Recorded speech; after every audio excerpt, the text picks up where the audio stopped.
শেয়ারটা অন করে দে।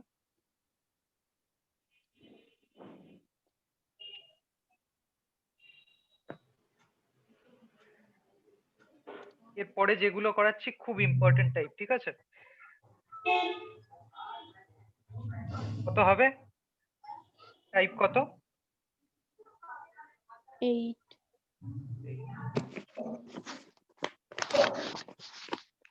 আগে প্রশ্ন দেখে নে, তারপরে প্রসেসিং বলছি।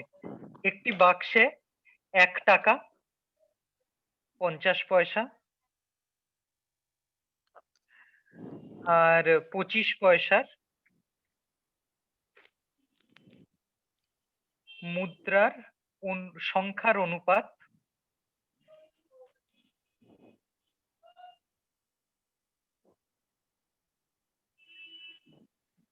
1:2:4, ঠিক আছে?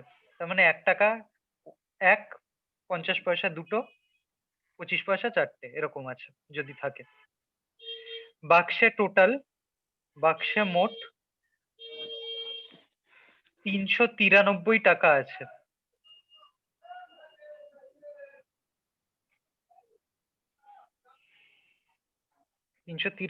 টাকা আছে, ঠিক আছে?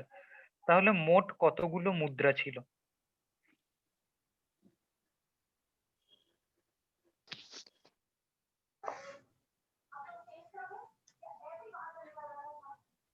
প্রশ্ন বুঝেছিস? যে 1 টাকার কয়েন আছে, 50 পয়সার কয়েন আছে আর 25 পয়সার কয়েন আছে। কয়েনগুলোর সংখ্যা যা আছে সেটা ফাইনালি রেশিও করলে দাঁড়ায় 1:2:4। কিন্তু ভ্যালুয়েশন মানে 1টা 2টো 4টে তো নেই, তাহলে এত টাকা হতে পারে না কখনো। কিন্তু যাই থাকুক না কেন তাদের রেশিও করলে এই অবস্থায় এসে দাঁড়ায়। ফাইনালি টাকার যখন থলির টাকাটার ভ্যালুয়েশন বের করছি, সব মিলিয়ে দেখছি 393 টাকা আছে। তাহলে জিজ্ঞেস করছে মোট মুদ্রা কতগুলো আছে, ঠিক আছে?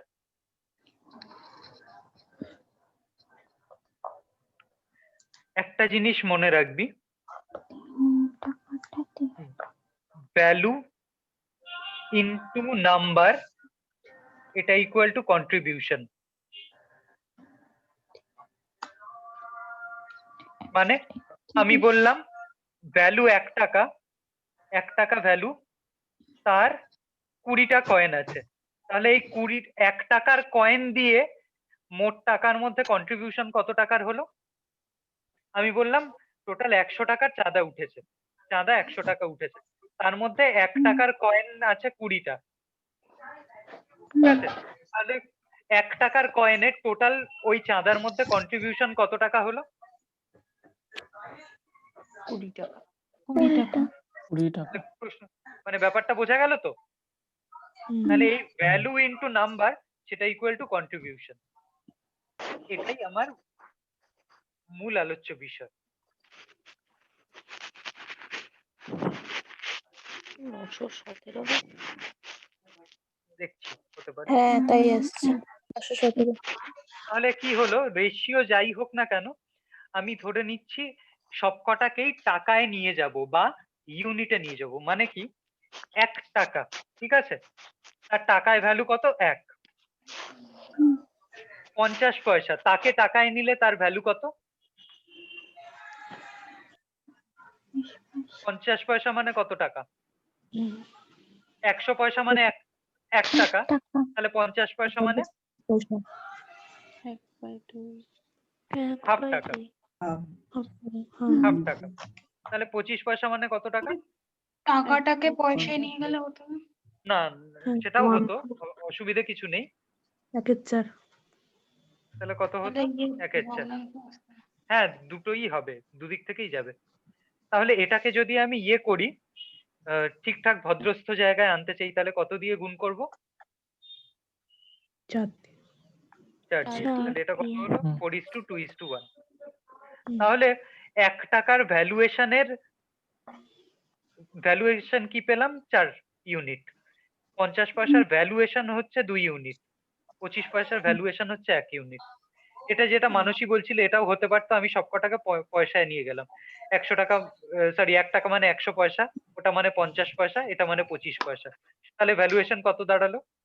25 দিয়ে কাটাকাটি করে 4:2:1, যে কোনো একটা করেই করা যায়। তার মানে 1 টাকা ইস টু 50 পয়সা ইস টু 25 পয়সা ভ্যালুয়েশনের রেশিও কত দাঁড়ালো? তার মানে 1 টাকা 2:1। তার মানে 3 জনের মধ্যে বড় লোককে 50 পয়সা 25 পয়সা আর 1 টাকার মধ্যে 1 টাকা। 1 টাকা। এবং 1 টাকাকে আর আমি 1 টাকা ধরবো না, ওকে 4 ইউনিট ধরবো, ঠিক আছে? আর 50 পয়সাকে 2 ইউনিট ধরবো আর একে 1 ইউনিট ধরবো। ক্লিয়ার? হ্যাঁ। তাহলে 4 ইউনিটের রেশিও কত আছে? মানে 4 ইউনিটের পয়সা কটা আছে? একটা, তাই না? তাহলে তাহলে এর কন্ট্রিবিউশন কত হলো? 4 ইন্টু 1 4 টাকা। তাহলে 2 ভ্যালুয়েশনের মাল কটা আছে? দুটো। তাহলে এর কন্ট্রিবিউশন কত? 4। 1 টাকা ভ্যালুয়েশনের মাল কটা আছে? 4টে আছে আবার। তাহলে এরও ভ্যালুয়েশন 4, মানে কন্ট্রিবিউশন 4। তাহলে 1 টাকারও কন্ট্রিবিউশন 4, 2 টাকা 50 পয়সারও 4, ইয়েরও 4। তার মানে টোটাল কত ভ্যালু জেনারেটেড হলো? 12 টাকা। তাহলে আমার হিসেব মতো 12 টাকা হওয়া উচিত ছিল, কিন্তু 12 টাকা তো হয়নি। কত হয়েছে? 393 টাকা। তাহলে আমার 12 আসলে 393 টাকা। তাহলে আমার 4 আসলে কত? 131। বুঝলি?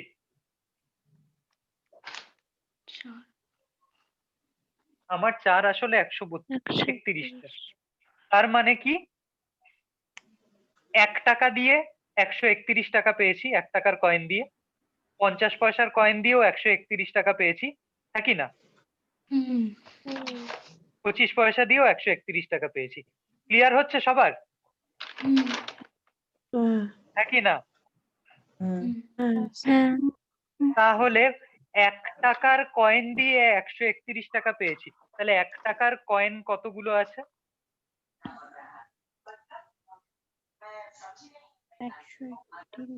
131 টাই। 50 পয়সার কয়েন দিয়ে 131 পেয়েছি। 1 টাকা বানাতে কটা কয়েন লাগে? দুটো। তাহলে 131 টাকা বানাতে কটা কয়েন লাগে? 2 দিয়ে গুণ। তাহলে 2 ইন্টু 131 টা, তাই না? আবার তাহলে 25 পয়সা 4 ইন্টু 131 টা। তাহলে টোটাল নাম্বার অফ কয়েন চেয়েছে। টোটাল নাম্বার অফ কয়েন এতগুলো না? 131 কমন চলে গেল। 1 প্লাস 2 প্লাস 4 মানে ইন্টু 7। তাহলে 7 একে 7, 3 7 21, 917 আনসার। বুঝলি কিনা বল? লাস্টেরটা কি করলেন? সাথে কমন নিলাম, গুণ করলাম। 7 একে 7 বলে দিতে হবে? না, মানে ওই 7 21 ওটা যেটা বললেন ওটা কোথা থেকে? ও আরে ওই গুণ কর না। অনুপাতগুলো অনুপাত ফনুপাত কিচ্ছু না, 131 গুণ 7 করে 917 আসে। ও আচ্ছা। স্যার এই 1 টাকা যেটা বার করলেন ওটা স্যার 131 প্লাস হচ্ছে 131 ইন্টু না 2। না না, 1 টাকা না, 1 টাকা না, এটা সব টাকা। সব টাকা টোটালটা মিলিয়ে। আচ্ছা হ্যাঁ, টোটাল। 1 টাকার কয়েনের আছে 131 টা কয়েন। হ্যাঁ 131 ইন্টু 2 আছে 50 পয়সার কয়েন। 131 ইন্টু 4 আছে 25 পয়সার কয়েন। আচ্ছা। তাহলে টোটাল কয়েন কত? আমি আবার বোঝাবো টোটালটা, কারুর যদি বুঝতে অসুবিধা থাকলে বল। প্রত্যেকে বুঝেছিস? দেবলীনা, শুক্লা, বর্ণালী, প্রিয়া? হ্যাঁ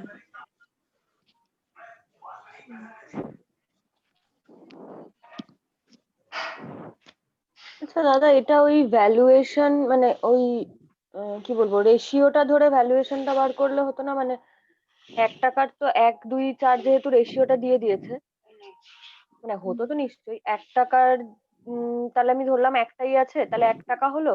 50 পয়সার দুটো আছে তার মানে 1 টাকা হলো, আর 25 পয়সার 4টে আছে মানে 1 টাকা হলো। তাহলে 3 টাকা হবে। টাকা হিসেবে একদম হবে, 3 টাকা 3 খুব ভালো হয়েছে, হুম। নিশ্চয়ই হবে। আর ইনটু কয়েনটা করে দিলাম যদি 7 করে দিই হুম। তাহলেই তো 917 হয়ে যাবে, হ্যাঁ, ছোট হ্যাঁ, হয়ে হ্যাঁ, যাবে একদম অঙ্কটা। তাই। তাহলে ওটাই কর, এটা দেখেছিস আমার থেকে হুম। ভালো নিয়ম করলি তাড়াতাড়ি, ওটাই সুন্দর করেছি। হয়েছে। হুম। তাহলে কি হলো, কি বলছে? 1 টাকার কয়েন আছে একটা, 50 পয়সার কয়েন আছে দুটো, আর এটা হচ্ছে 4টে। তাহলে 1 টাকার কয়েন যদি একটা থাকে তাহলে সেখান থেকে ভ্যালু কত, মানে কন্ট্রিবিউশন কত আসছে? 1 টাকা। 50 পয়সার কয়েন যদি দুটো থাকে তাহলে সেখান থেকে ভ্যালু কত আসছে? 1 টাকা। 1 টাকা। 25 পয়সার কয়েন যদি 4টে থাকে তাহলে কত ভ্যালু আসছে? 1 টাকা। 1 টাকা। তাহলে টোটাল ভ্যালু কত আসছিল? 3 টাকা। 3 3 টাকা না, টা 3 আসলে 393। 393, তাহলে 1 হচ্ছে 131। 131। এটাই বুঝতে। তারপরে আবার হচ্ছে টোটালটা যেভাবে আমরা করলাম সেরকমই, ঠিক আছে? হ্যাঁ, 4 আর 2 6 আর 7, 7টা মুদ্রা ক্লিয়ার আছে। হলো কয়েনের অঙ্ক? হুম। বিটা ভাসছে তো, এটাই আসল। চল নেক্সট। একটা বাক্সে মোট মুদ্রা আছে 384টা। যদি 1 টাকা ইস্টু 50 পয়সা ইস্টু 25 পয়সা তার রেশিও হয় 2:3:7, তাহলে মোট ভ্যালু কত বাক্সের টাকা? 1 টাকা 50 পয়সা। হ্যাঁ, এটা কি ইউজুয়ালি সংখ্যার ওরকম। রেশিও? না না, 1 টাকার কয়েনের রেশিও। হ্যাঁ, হ্যাঁ, মানে মুদ্রা সংখ্যার সংখ্যার, রেশিও। হ্যাঁ সংখ্যার রেশিও। 1 টাকা 50 পয়সা আর 25 পয়সা, এটা সংখ্যার রেশিও, কয়েনের সংখ্যার রেশিও। আর মোট মুদ্রা আছে 384টা। এটা আরো সহজ, ঝটপট কর। 168।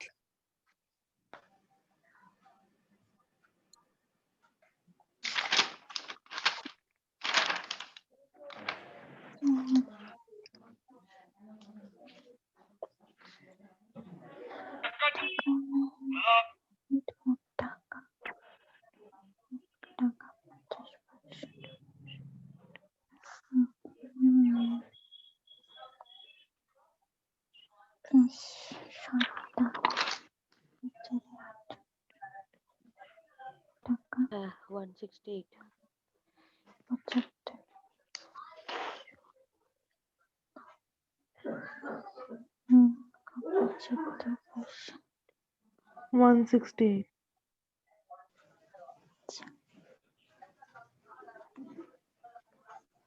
সবার হয়েছে?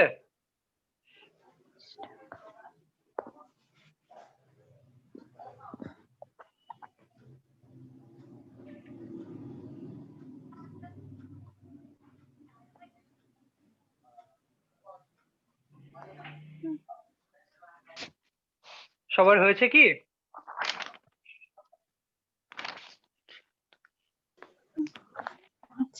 কন্ট্রিবিউশন দিয়ে বের কর। কন্ট্রিবিউশন লাগবে না, এমনি তো হয়ে যাচ্ছে। টোটাল মুদ্রার সংখ্যার অনুপাত হচ্ছে 2:3:7, তাই তো? তার মানে 1 টাকার কয়েন যদি দুটো থাকে, 50 পয়সার থাকবে 3টে, 25 পয়সার থাকবে 7টা। তাহলে টোটাল নাম্বার অফ কয়েন কতগুলো হচ্ছে আমার হিসেব মতো?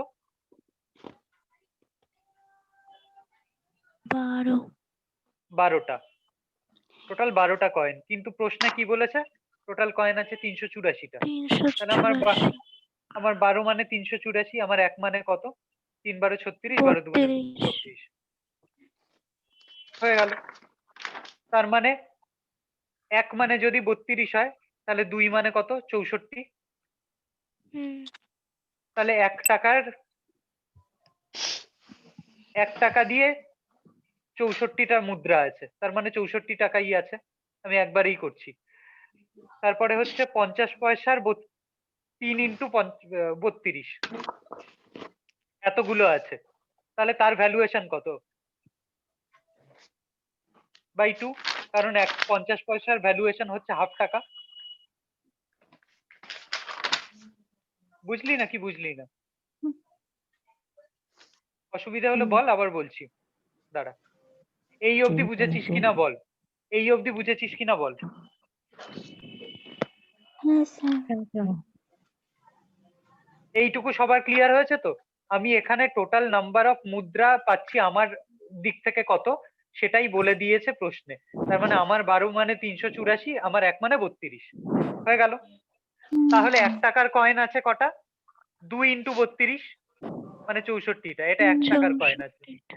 50 পয়সার কয়েন কটা আছে? 3 ইন্টু 32 96টা।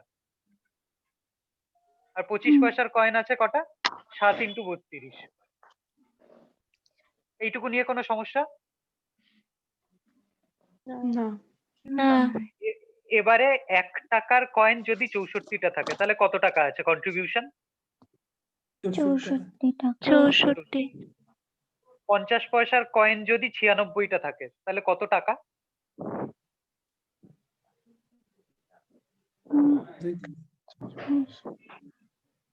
দেবর্ষী বল।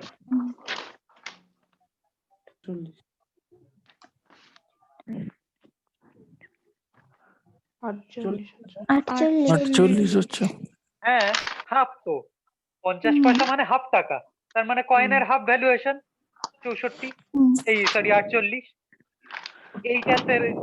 এইটা সেরকম 1/4 ভ্যালুয়েশন। 25 পয়সা মানে 1 টাকার 1/4 অংশ। তাহলে কত? 56। তাহলে কত হলো দেখ, 56 আর 48 মানে ভুল করলাম কিছু? ভুল করলাম নাকি রে? 160 না তো, এটাই তো এসছে 64 48 160 আসছে। 160 এসছে, ঠিক। এই যে 64 56 হচ্ছে তোর কত হলো? 120 আর 120 আর 48 168। নতুনটা বুঝেছিস? হ্যাঁ স্যার। স্যার এটাও তো আগের মতন করা যেত। হ্যাঁ, করা যেত। 384/12 ইন্টু 5 হ্যাঁ, ব্যাপারটা তো তাই করলি। হুম। এটার এই ফরম্যাটের আরেকটা অঙ্ক করে নে। বলছে 5 টাকা আর 10 টাকার নোট আছে, ঠিক আছে? 5 টাকার নোট, 10 টাকার নোট, 80টা টোটাল। ব্যাগে মোট 600 টাকা আছে।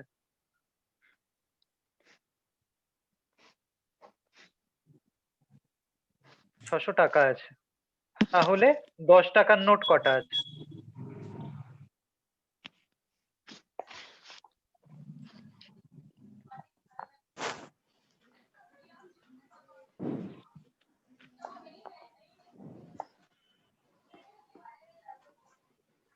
হ্যাঁ হয়ে গেছে।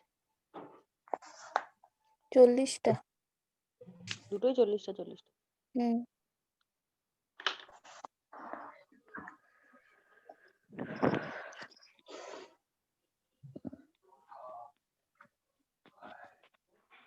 কি করে করলাম? একই, টোটাল 80টা আছে 5 টাকা আর 10 টাকার। এটার নাম একটা ভালো জিনিস দিয়ে করা যায়, সেটাকে বলে অ্যালিগেশন। এই প্রথম আলাপ করাচ্ছি, এটা দিয়ে বড় বড় জিনিস হবে। তুই ধরে নে 80টাই যদি 5 টাকা হতো তাহলে কত টাকা হতো হওয়া উচিত ছিল? 80টাই টোটাল 80টাই যদি 5 টাকা হতো তাহলে 400 টাকা হওয়া উচিত। আর যদি সব কটাই 10 টাকা হতো তাহলে কত হওয়া উচিত ছিল? 800 টাকা। 800। 800 টাকা। কিন্তু হয়েছে কত? 600 টাকা। 600। আগে এই সেটআপে লিখে নিলি, ঠিক আছে? তাহলে 5 হলে কত হতো? 400। 10 হলে কত হতো? 800। ক্লিয়ার? হয়েছে 600। এদের ডিফারেন্স বের কর। 400 আর 600 ডিফারেন্স কত? 200। 200। 800 আর 600 ডিফারেন্স কত? বলবো। 200। 800 আর 600 ডিফারেন্স কত? 200। 200। তাহলে এই রেশিওটাই হবে 5 টাকার মুদ্রা ইস টু 10 টাকার মুদ্রার রেশিও, 1:1। এটা ভালো। তার মানে হাফ হাফ। তার মানে 80টার হাফ হচ্ছে 40টা। 40টা 5 টাকা, 40টা 10 টাকা। এবার বল কে জানতে চাইলি? আমি কে তুই? মানসী। বলছি ধরে নে 80টা টোটাল কয়েন আছে তো 5 টাকা 10 টাকা মিলিয়ে। আমি বলছি যে তুই প্রথমে ধরে নে সবকটাই 80টাই 5 টাকার কয়েন যদি হতো তাহলে টোটাল কত টাকা থাকা উচিত ছিল? 500, শোটাই শুনলাম, তার আগে কি বললি শুনলাম না। 400, হ্যাঁ 400ই। আর যদি সবকটাই 10 টাকা হতো তাহলে কত হতো? তো 10 দিয়ে গুণ 80, 800। কিন্তু ফাইনালি হয়েছে কত? তাহলে 5 টাকা হলে 500, হওয়া উচিত ছিল 400, 10 টাকা হলে সবটাই হওয়া উচিত ছিল 800, হয়েছে কত? 600। ক্লিয়ার? হুম, এই সেটআপ রেডি হুম। হয়ে গেল। এবারে নাম্বারের রেশিও পাওয়ার জন্য কি করতে হয়? এদের গ্যাপ দেখ, 600 আর 400 গ্যাপ কত? 200, 200। 800 আর 600 গ্যাপ কত? 200। 200। এদের রেশিওটাই হচ্ছে এদের নাম্বারের রেশিও। অর্থাৎ 5 টাকার কয়েন ইস টু 10 টাকার কয়েনের রেশিও হচ্ছে 1:1। তার মানে কি? হুম, হাফ হাফ। 1:1 হুম, মানে কি? Half half. হুম, তাহলে 80টার মধ্যে হাফ হাফই আছে। হুম, তাহলে 40টা 5 টাকা, 40টা 10 টাকা, হুম, তাই না?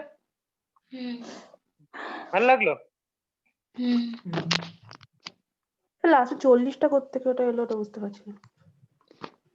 80র হাফ হাফ। হাফ হয়ে ও গেছে। 80 আচ্ছা। ঠিক আছে? হুম। হুম, তাহলে এইটা একটা ভালো জিনিস হয়ে গেল। মুদ্রা আমাদের শেষ।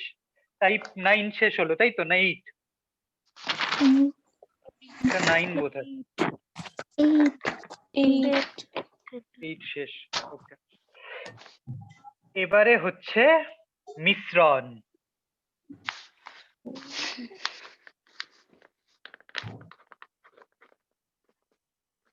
হাজার হাজার অঙ্ক আছে এর। মিশ্রণ, মিক্সচার চ্যাপ্টারটা আলাদা করে আমরা করব।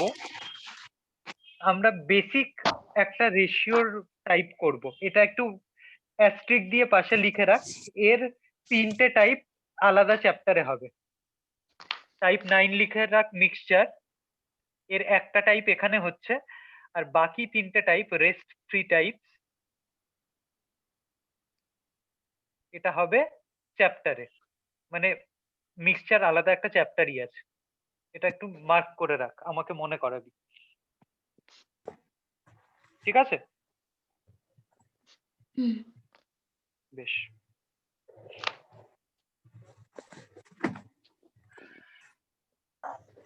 আগে এমনি পাতি অঙ্ক দিয়ে একটা বলছে, যদি 64 লিটার মিশ্রণে, এটা এমনি মানে মুখে মুখেই হয়ে যাবে, 64 লিটার মিশ্রণে মিল্ক ইস টু ওয়াটার মানে দুধ ইস টু জলের রেশিও 1:3 যদি হয় তাহলে দুধ কত? কি করব? আগের দিনের জিনিস। আমার হিসেব মতো দুধ আর জল মিলে কত হওয়া উচিত ছিল? 16। এই, 16 হ্যাঁ, আমার হিসেব মতো দুধ আর জল মিলিয়ে কত হওয়া উচিত ছিল? 4। 4 4 আসলে কত? 64, 64 তাহলে দুধ আসলে কত? 16। হলো। 16। ঠিক আছে। এবারে যেটা বলছে এটা বেশ ইম্পর্টেন্ট। দুটো পাত্রে, 1 নম্বর পাত্র 2 নম্বর পাত্র, বলছে 1 নম্বর পাত্রে, আর দুটোই হচ্ছে মিল্ক আর ওয়াটারের রেশিও বলছে। ঠিক আছে? Milk is to water. প্রথম পাত্রে এই রেশিওটা হচ্ছে,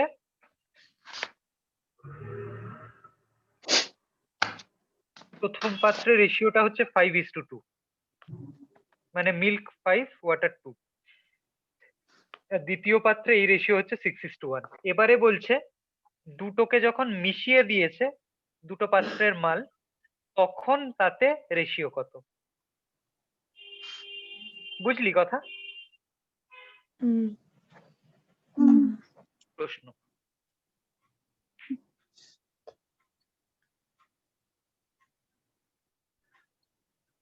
এই ধরনের অঙ্ক একমাত্র উপায়, এক এক বইতে এক এক রকম করে টাইপ করা আছে। মানে কিছু বাজার চলতি বই আছে, এত বড় হয় অঙ্কটা, মানে প্রায় 2 মিনিট লেগে যায়। কিন্তু আমরা যেটা করব, একটা বেসিক জিনিস শিখবো, এটা কোনো বইতে নেই। একমাত্র ট্রিক হচ্ছে, ট্রিকটা লেখ, ভলিউম সেম করো। মানে দুটো পাত্রের টোটাল ভলিউম সেম করো, তাহলে বাকি অঙ্ক নিজে নিজে হয়ে যাবে। এইটাই হচ্ছে ট্রিক। আর তোমরা যথেষ্ট সৌভাগ্যবান এবং সৌভাগ্যবতী, কারণ এইটার ভলিউম কত? মিল্ক আর ওয়াটার মিলে ভলিউম কত?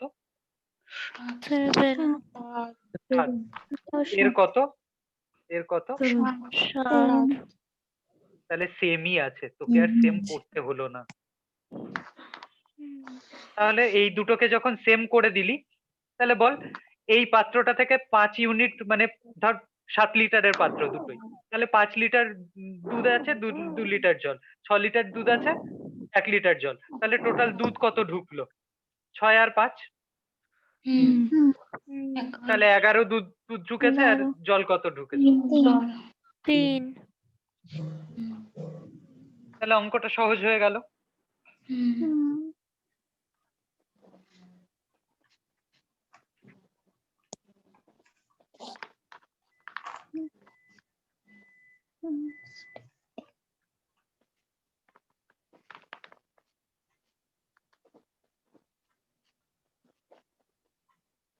আর যদি স্যার এই আলাদা থাকতো টাইপটা, তখন কি করতাম? আলাদা আলাদা থাকলে ইকুয়াল করতে হয়, টোটাল ভলিউমটাকে ইকুয়াল করতে হবে। কি করে করবি সেটারই আমি অঙ্ক খুঁজছি, দাঁড়া। সিজিএল এ কি কি এরকম অঙ্ক দিয়েছে?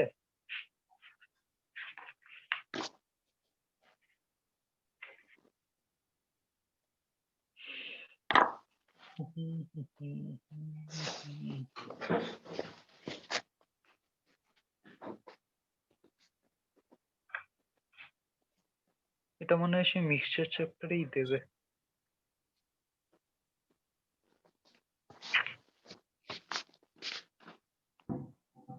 না রে, দিচ্ছে না। সেম থাকলে মোট কথা টোটালটা দিয়ে যে করে করিস আর কি।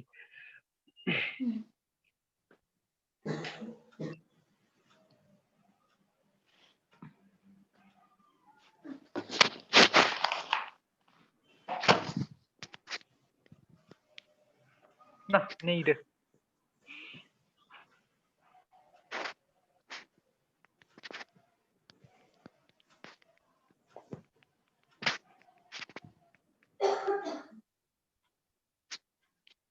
না, পেলাম না।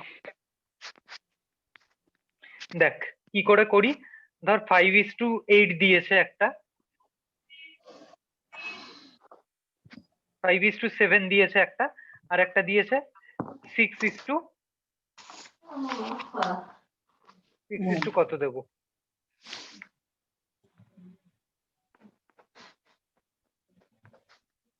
বল কিছু একটা। 6:5 করে দিই। তাহলে এক্ষেত্রে কি ভলিউম সেম হয়েছে? এটা হচ্ছে 12, এটা হচ্ছে 11। মুশকিল। তখন কি হবে? 11 দিয়ে একে গুণ করবি, আর 12 দিয়ে একে গুণ করবি। কি হবে তাহলে? 55। আর কত হলো? কত দিয়ে গুণ হচ্ছে এটা? 11 দিয়ে 77।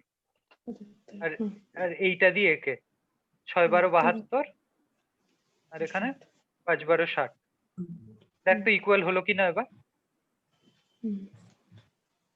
55 আর 77 মিলে কত হচ্ছে যোগ করে? 55 হচ্ছে 110, আর 22 পড়েছিল 132। এটা 70 60 130 132। বুঝলি? তাহলে যোগফল দিয়ে ক্রস মাল্টিপ্লিকেশন যদি আলাদা থাকতো, তাহলে একটা করেই নে। পরীক্ষা না এসে থাকলেও আমি দুটো করছি। দুটো পাত্রে রেশিও বলে দিচ্ছি, মিল্ক ইজ টু ওয়াটার। একটা হচ্ছে 3:5, আর একটা হচ্ছে 7:9। তাহলে দুটোকে যখন একসাথে মিক্স করবে একটা ভেসেলে, সিঙ্গেল ভেসেল, তখন অনুপাত কত হবে? ঝটপট কর।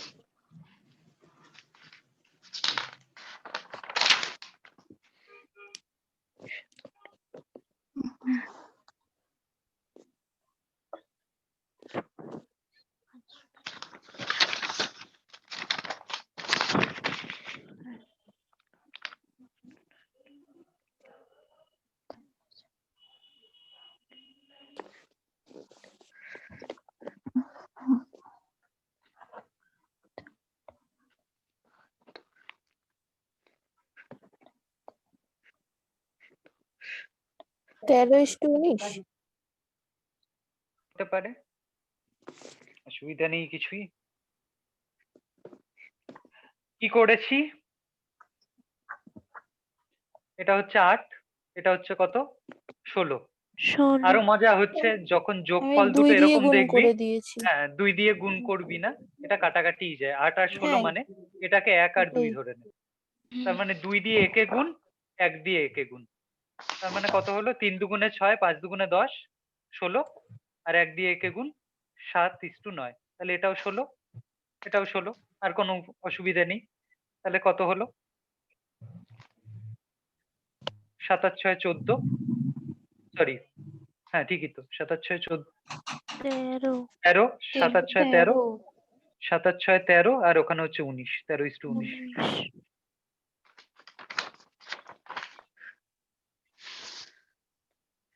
তাহলে টাইপটা বোঝা গেল? এটা ফালতু হ্যাঁ টাইপ, স্যার। এবারে ভালো হ্যাঁ টাইপে স্যার। আসছি। টাইপ 10, এটাও মিক্সচারের, কিন্তু এইটা হচ্ছে বাঁশ দেওয়া টাইপ। সেটা হচ্ছে বলছে মিল্ক আর ওয়াটারের রেশিও 3:2। যদি মিক্সচারটায় 4 লিটার জল অ্যাড করি, তাহলে মিল্ক আর ওয়াটার ইকুয়াল হয়ে যায়। তাহলে দুধ আর জলের পরিমাণ কত?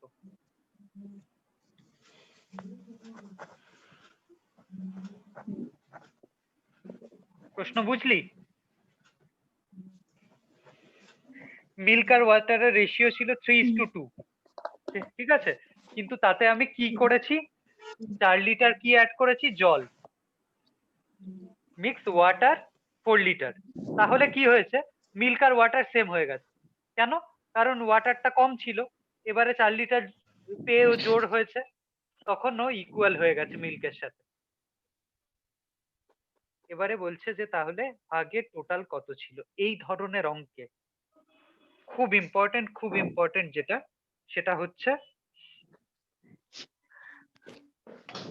আগে লিখে নিবি আগে কত ছিল পরে কত হয়েছে।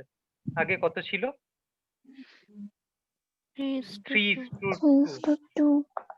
পরে ইকুয়াল যদি হয়ে যায় দুজন, তার মানে রেশিও কত, 3:6 1:1 1:1।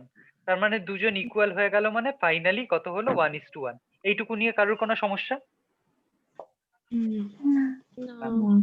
তাহলে দুধ আর জলের রেশিও আগে ছিল মানে শুরুতে স্টার্টিং এ ছিল এত, আর এন্ডে হয়েছে এত, তাই তো? এটা নিয়ে কোনো সমস্যা নেই তো? না। মিল্ক আর ওয়াটারের রেশিও। এবারে তুই বল, এটাই একদম ট্রিক, এবং এইটা যে বুঝে যাবে এই টাইপের একটা অঙ্ক আটকাবে না। আমি কি মিশিয়েছি, ওটার জল, জল। তাহলে মিল্ক কি মিশিয়েছি, না না। তাহলে মিল্ক কি চেঞ্জ হওয়ার কথা না, আগে যতটা ছিল ততটাই থাকবে? ততটাই থাকবে। কিন্তু এখানে দেখাচ্ছে মিল্ক আগে 3 ছিল, এখন 1 হয়ে গেছে। তার মানে এখানেই গন্ডগোল হয়েছে। মিল্ক তো চেঞ্জ হওয়ার কথা নয়, তাহলে আগে যদি 3 থাকবে পরেও 3 থাকার কথা। তার মানে আমি সোজা কথা মিল্ক অ্যাডজাস্ট করব, মানে যা মেশাবে সেটা বাদ দিয়ে কনস্ট্যান্টটা যেটা থাকবে সেটা অ্যাডজাস্ট করব। এটাই হচ্ছে ট্রিক, কনস্ট্যান্টটাকে অ্যাডজাস্ট কর। এটাই জাস্ট একমাত্র ট্রিক। এই ধরনের সব অঙ্ক হয়ে যাবে, এটা লিখে রাখ। 1, 2, 3। তার মানে কি, এটা যদি 3 রাখতে হয় আর এটাকে যদি 3 বানাতে হয়, তাহলে কি করব, একে 1 দিয়ে গুণ করব গোটাকে, আর একে 3 দিয়ে আর গুণ এটাকে করব, হ্যাঁ কি না?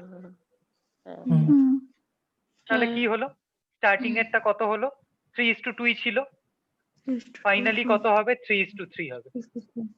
তার মানে আগের জিনিসপত্র আমার আর কোনো কাজে লাগবে না। সেই এই একবার অ্যাডজাস্টমেন্ট হয়ে গেলে আগের দিকে ফিরেও তাকাবি না। হয়ে গেল, গল্প শেষ। এইবারে দেখছি বাহ ভালো তো, এবার ঠিক আছে, মিল্ক সেম আছে, অথচ ওয়াটার দেখছি কত অ্যাড করেছে? 1। কিন্তু আসলে কত অ্যাড হয়েছে? 4 তার মানে আমার এক আসলে 4 লিটার। তাহলে আগে মিল্ক কত ছিল? 3 আগে মিল্ক কত ছিল? 12 এই রেশিও ভুলে যা। আচ্ছা হ্যাঁ আগে মিল্ক 12 ছিল 3, তার মানে 3 মানে 3 12। হুম একটা এটা হচ্ছে ওয়ান লাইনার অঙ্ক। এইগুলো যে কোনো বইতে অনেক বড় বড় টিচাররা, আমি কাউকে ছোট করছি না, কিন্তু তারা অনেক বড় মেথডে করান। শুধু এই জায়গাটা যদি কেউ ধরতে পারে, এইগুলো নিমেষে হয়ে যাবে। বুঝতে পেরেছিস? তাহলে কি ট্রিক? কনস্ট্যান্টটাকে অ্যাডজাস্ট করব, আর কিচ্ছু তাকাবো না। আমি আগের রেশিও দেখবো, পরের রেশিও দেখবো, কনস্ট্যান্ট যেটা আছে তাকে অ্যাডজাস্ট করব। এইটুকু আমার কাজ, বাকিটা একা একাই হয়ে যাবে অঙ্ক। বুঝেছিস তো? হ্যাঁ চল তাহলে আরো কিছু করি অঙ্ক, চল। এটা প্রচুর অঙ্ক আসে। বলছে 12 লিটার মিক্সচারে অ্যাসিড আর ওয়াটারের রেশিও হচ্ছে 1:5, ঠিক আছে? ওই মিশ্রণে আরো কত লিটার অ্যাসিড ঢাললে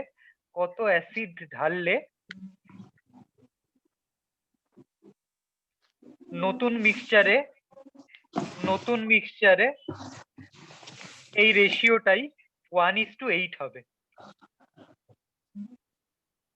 এটা হচ্ছে প্রশ্ন। এটাও করে দিই, 2 নম্বরটাও করে দিই।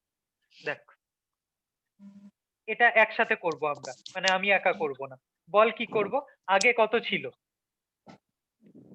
রেশিও দুটো। ও আগে 1:5 1:5। পরে কত হয়েছে? 1:8 1:8। এটা কি ছিল? Acid is to water. না সরি, এটা ওয়াটার ইস টু অ্যাসিডই ছিল রে। Water is to acid ratio. তাহলে এটা ওয়াটারের রেশিও, এটা অ্যাসিডের রেশিও, ঠিক আছে? আচ্ছা water is to acid ratio ছিল এটা।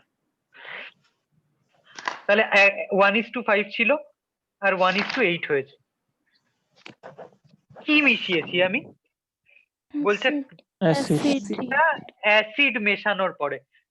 তার মানে ওয়াটার সেম আছে, ওয়াটার এখানেও সেম আছে, তাহলে আমার চাপ নেই, অ্যাডজাস্টেডই আছে।